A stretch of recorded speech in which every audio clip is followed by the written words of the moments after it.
లీనా ఒక software engineer, హైదరాబాద్లో ఉంటుంది. ఆమె భర్త రాహుల్ కూడా సాఫ్ట్వేర్ ఇంజనీరే. ఇద్దరు వారి పనిచేస్తున్న కంపెనీలో బెస్ట్ వర్కర్స్గా పేరు సంపాదించుకున్నారు. నిన్ననే రాహుల్ కంపెనీ పని మీద బెంగళూరు వెళ్ళాడు. పని అయిపోతే త్వరగా వస్తాను, లేదంటే 3 రోజులు పడుతుంది అని చెప్పాడు. లీనా టీవీ చూస్తుండగా కాలింగ్ బెల్ మోగింది. రాహుల్ వచ్చాడేమో అని చెప్పి డోర్ తీసింది. ఎదురుగా ఎవరూ లేరేంటబ్బా అని అటు ఇటు చూసి లీనా తలుపు వేసేసింది. కానీ లీనా గమనించిన విషయం ఏమిటంటే, తను తలుపు తీసినప్పుడు ఇంట్లోకి ఏదో ప్రవేశించింది. లీనా టీవీ చూస్తుండగా వెనక నుంచి ఎవరో అలా వెళ్ళినట్టుగా అనిపించింది. ఉలిక్కిపడి వెనక్కి తిరిగి చూసింది. అక్కడ ఎవరూ లేరు. తర్వాత కాసేపటికి బాత్రూంలో ఎవరో ఉన్నట్టుగా లైట్ మినుకుమని కొట్టుకుంటా ఉంది. వెళ్ళి చూస్తే బాత్రూంలో ఉన్న ట్రాన్స్పరెంట్ కర్టన్ వెనకాల ఏదో ఒక ఆకారం కనిపించింది. లీనా గుండె జల్లుమంది.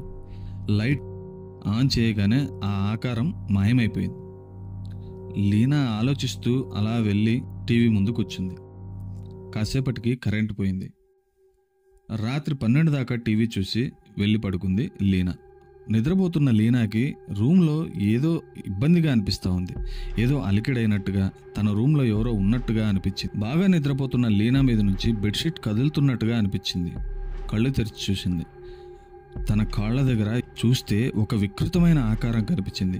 గట్టిగా కేక వేసి లైట్ ఆన్ చేసింది. ఆ ఆకారం మాయమైంది. తలుపు తీసుకుని బయటకు వెళ్ళిపోవాలనే ప్రయత్నం చేసింది. కానీ తలుపు దగ్గరికి వెళ్ళగానే ఎదురుగా ఒక భయంకరమైన దయ్యం ప్రత్యక్షమైంది. ఆ దయ్యము లీనా దగ్గరకు వచ్చి లీనా చెంపలు పగలగొట్టసాగింది. లీనాకు అసలేమీ అర్థం కావట్లేదు. ఏం జరుగుతుంది? ఈ దయ్యం ఏంటి? నా చెంపల మీద కొట్టడం ఏంటి?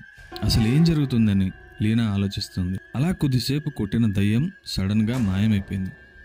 ఇదే అవకాశం కదా అని చెప్పి లీనా పరిగెత్తుకుంటూ ఇంట్లో నుంచి బయటికి వెళ్ళిపోయింది.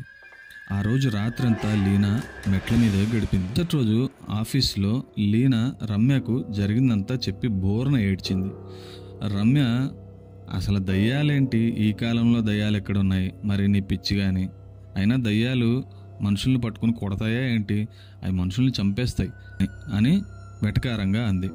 లీనా ఏడుస్తూ, లేదు నేను చెప్పేది నిజము, అది ఎందుకో నన్ను చావు కొట్టేసింది అని ఏడ్చింది లీనా. రమ్య, అయితే ఒక పని చేద్దాం, నాకు తెలిసిన ఒక గొప్ప స్వామీజీ ఉన్నాడు, ఆయన ఏ కేసు పట్టుకున్నా కూడా అది విజయం సాధిస్తాడు, అందుకోసమే ఆయన పేరు ఆల్విన్ స్వామి, ఒక్క నిమిషం ఆయనకు ఫోన్ చేద్దాం అని ఫోన్ చేసింది. ఆల్విన్ స్వామి ఫోన్లోకి వచ్చాడు. విషయం అంతా విన్న ఆల్విన్ స్వామి ఆమెకు ఒక మంత్రము ఉపదేశం చేశాడు. స్వామీజీ మంత్రం చెప్పాడనే ధైర్యంగా నవ్వుకుంటూ ఇల్లు చేరుకుంది.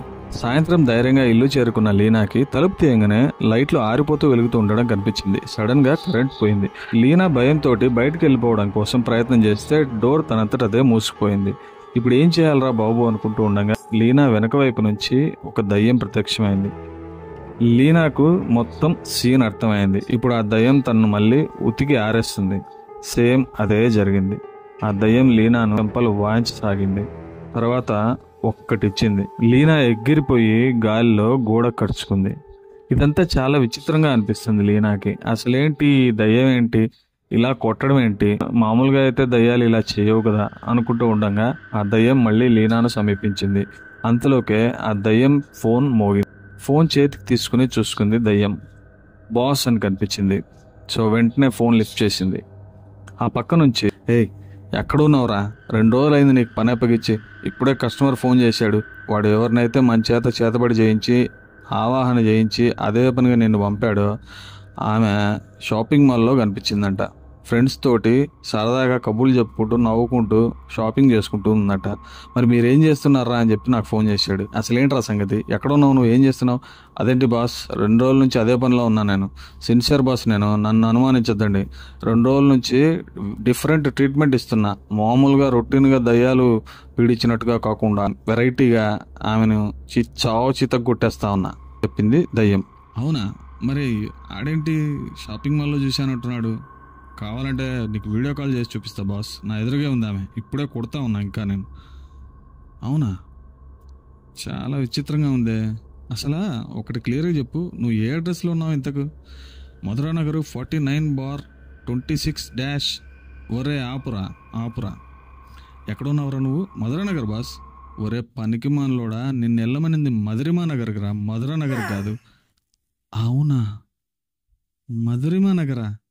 నేను పొరపాటున మధుర నగర్కి వచ్చానా బాస్ అనింది దయ్యం. ఇదంతా వింటున్న లీనాకి పిచ్చ కోపం వచ్చేసింది. పక్కనే ఉన్నటువంటి బేస్బాల్ బ్యాట్ని చేతికి తీసుకుంది. దయ్యాన్ని సీరియస్గా చూస్తూ, ఈ రోజు నీ పని అయిపోయిందిరా అన్నట్టుగా పిచ్చ కోపంతో లీనా ఆ బ్యాట్ తోటి దయ్యం మీద దాడి మొదలుపెట్టింది.